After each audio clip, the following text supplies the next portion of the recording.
1 crore we will fill the Marina Beach.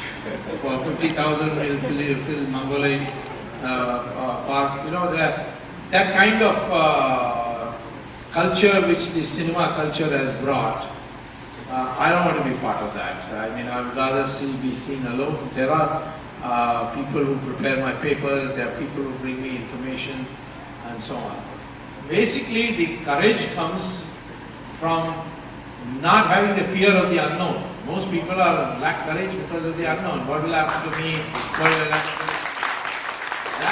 That is what Bhagavad Gita teaches. What is going to happen is going to happen because your karmas and the destiny is there. You have to do the right thing. And the more right things you do, the more karmas you earn. Good karmas you earn. And that's what Bhagavad Gita teaches. And if you are steadfast to that and focused on what you're doing, I don't think you'll have any problem. You may start alone, but you will find a caravan soon forming behind you.